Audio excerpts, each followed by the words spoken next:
যদি কারোর গোসল ফরজ হয় তাহলে গোসল ফরজ অবস্থায় যদি আপনি সাহরি খেয়ে নেন এই কারণে যে এখন গোসল করতে গেলে সাহরি খাওয়ার সময় আর থাকবে না, অথবা যে কারণেই হোক না কেন যে আমি পরে গোসল করব, তাহলে তার ফলেও সিয়াম হয়ে যাবে, কোনো অসুবিধা নেই। তবে অবশ্যই ফজরের সালাত আদায়ের প্রয়োজনে ফজরের সালাতের আগে আগে আপনাকে ফরজ গোসল করতে হবে। কিন্তু গোসল ফরজ হওয়া অবস্থায় অর্থাৎ শরীর অপবিত্র অবস্থায় যদি কেউ খাদ্য গ্রহণ করেন এবং সাহরি খেয়ে ফেলেন বা রোজা নিয়ত করেন, তাতেও রোজা হয়ে যাবে, সাহরি হয়ে যাবে, কোনো অসুবিধা নেই।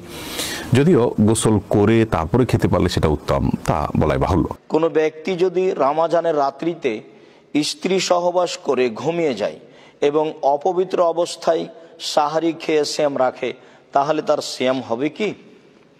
সম্মানিত দর্শক মণ্ডলী, এই অবস্থায় সিয়াম হবে। সিয়াম হওয়াতে কোনো সমস্যা নেই, কেননা আয়েশা রাদিয়াল্লাহু তাআলা আনহা আর উম্মু সালমা রাদিয়াল্লাহু তাআলা আনহা দুইজনই বলেন যে আন্নান নবী সাল্লাল্লাহু আলাইহি সাল্লাম কানা ইসবিহু জুনুবান মিন জিমাইন সুম্মা ইয়াগতাসিলু ওয়া ইয়াসুমু।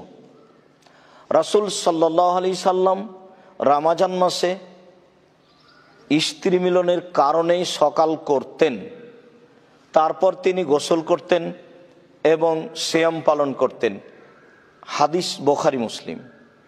এই মর্মে আরও স্পষ্ট রয়েছে, আয়েশা রাদিয়াল্লাহু তাআলা আনহা বলেন কানা রাসূলুল্লাহ সাল্লাল্লাহু আলাইহি সাল্লাম ইদরিকুল ফাজর ফি রমাদানা ওয়া হুয়া জুনুবুন মিন গায়রি হুলবিন।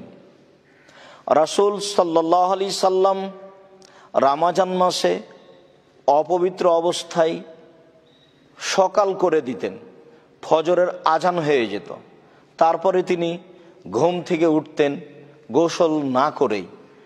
আজান হয়ে যাওয়ার পরে তিনি গোসল করতেন, তারপরে সিয়াম পালন করতেন।